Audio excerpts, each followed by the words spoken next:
involved in pre-snap motion and then also in the receiving game. Just kind of what do you think of both their abilities in those aspects? Yeah, we got some work to do, but they have the skill set that can fit what we're going to do, which we're going to flex those guys out and throw them the football. And all they have to do is just catch checkdowns, really. That's all Cody did. He didn't catch many vertical passes down the field. So we're encouraged by the spring that they had. You guys didn't see as much today as obviously as we've seen, but we're encouraged by what we saw from those two.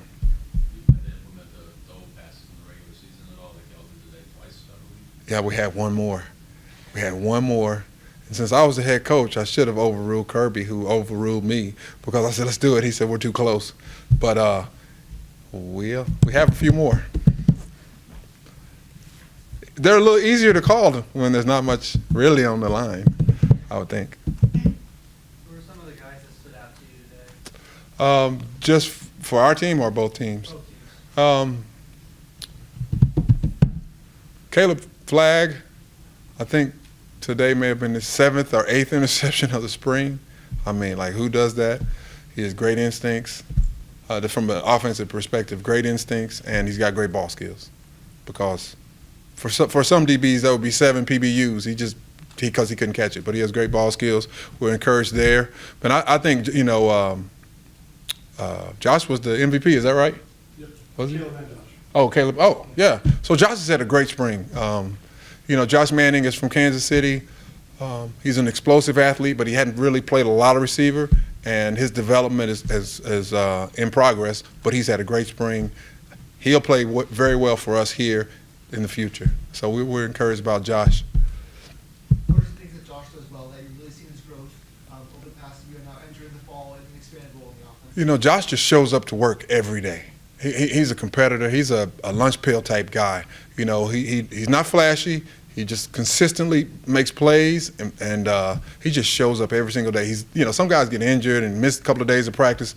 Not Josh. He's been here, and what Coach Drink does on Mondays during the season is that we have like a little walkthrough, and then the young guys would practice, the freshmen that were essentially redshirt type freshmen, and Josh began to flourish there. He began to make plays for us, and he just progressed. He was a 25-foot long jumper in high school. He has a state record, so he has some explosiveness, had lots of ability. He's just I told him today, he's going to be a good football player for us for a long time. And having such a deep receiver room and a lot of athletes you mentioned like Josh, how do you there's only one ball to feed, only one pass, per play. How do you continue to expand the ball down the field? Yeah, Kirby has done a really good job of spreading it around, and that makes us tough to defend. But we need depth, and Josh adds quality depth. And we were real fortunate last year as a team. Our offensive line was intact the whole season. We played the whole season with one quarterback, one tailback. How often does that happen? So we have to build depth in those instances when the first line guys can't play. So. Yesterday, Brady said that one of his most anticipated parts of the spring game was getting to pass the ball around to some of the younger parts of the receiving corps, not just Manning, but also Marquise Johnson and Brett Norfleet. Do we see a lot of what that's going to look like today? Well, maybe not today, but we saw it all spring. Today the teams are intermixed and we haven't really played together as much, so the continuity isn't there. So it won't look as good as it has looked in the spring, but we've gotten the ball around a lot. Luther had an injury, had a little ankle, so he missed, some practices there, and Coach was able to move Mookie inside, and Mookie Cooper flourished inside, so now he's very versatile. So we got a lot of weapons, and Kirby Moore knows how to use them. Coach, after the first pass from Marquise, he was jumping around happily, and then after the game, he ran around the middle of the sideline very happily too.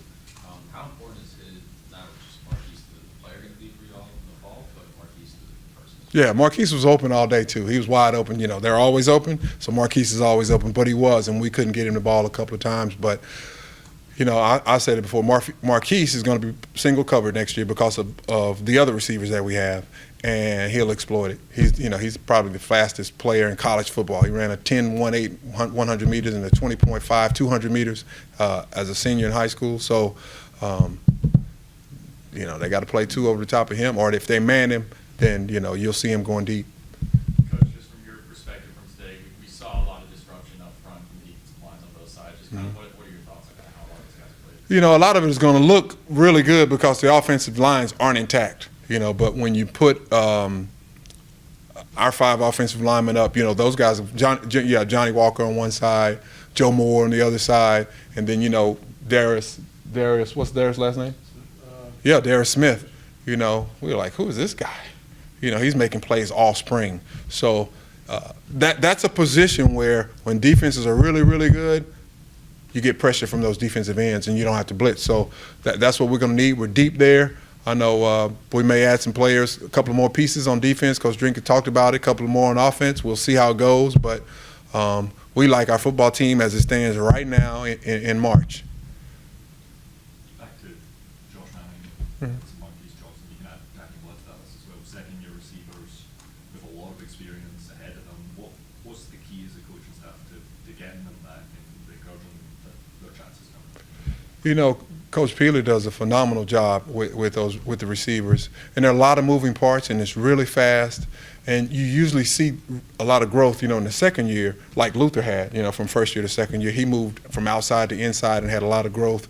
You know, guys there's a lot of defense, so you got to navigate the coverage and be on the page with the quarterback.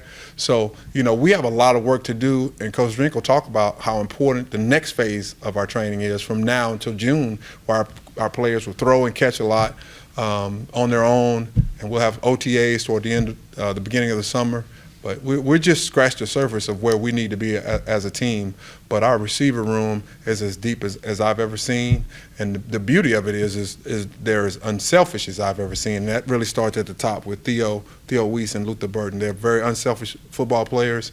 They want to win first. What can you take from, I know there wasn't tackling to the ground, but what can you take today from about the way that Nate and Marcus ran the ball? Are there certain things you can take away even with it not at full speed? We have to look at the totality of the spring to really evaluate everyone. So it's just not from today. I know most people only see today, but we've seen the entire month. I think today is practice 12. So we've seen 12 practices, and you know, as coaches, we just say we have a lot of work to do to get where we need to be. So that's the mentality that we'll have moving forward. We got a couple of more practices next week, and then we have a lot of work to do. I think Coach Drink will tell you he brought he unveiled the Cotton Bowl championship ring, but his message to the team was what Tom Brady said about which was his most popular ring of all. He said, no, it's the next one. So that's our mentality. Like, yeah, this is good. It's the next one. So our sights are set on next season, and we know it's a process. And spring ball is the first step, well, the second step in that process after winter conditioning. How do you think Logan Reichert handled the right guard spot today and this spring? Well, Coach Jones can answer it better, but Coach Jones does a great job with those guys up front. There's a lot of offense and a lot of defense, so for a young player like Logan, there'll be a point where it'll just slow down for him and it kind of clicks for him so he can see things slow down. But right now, things are moving pretty fast for him. But he's got Connor Tollison playing next to him who can tell him. Connor is one of the smartest players on our football team. He can tell him what to do. But Logan's going to be a great football player for us at some point. But it's really hard. That's one of the hardest positions to play is offensive line early because things happen so fast up front. Guy standing in front of you, then he's gone. So, and he's right on your nose. So, but Logan is going to be. He's probably Bruce Feldman will probably have him on his freaks list at some point. I mean, he's 365 pounds or so, and he ran 19 miles per hour this off season. So, when it all clicks, he'll be a good football player for us. What you've seen through 12 practices, Nate Noel and Marcus Carroll, the furthest ahead? They've had a really good transition, and it's easier for them to transition because they played a lot of football. So we don't have any starters yet. They're still competing for their job, but you're going to see Marcus Carroll and Nate Noel early in the season. I'm pretty good at that's kind of a politically correct head coach answer, right? Any else, Curtis Luper? Thank you, guys.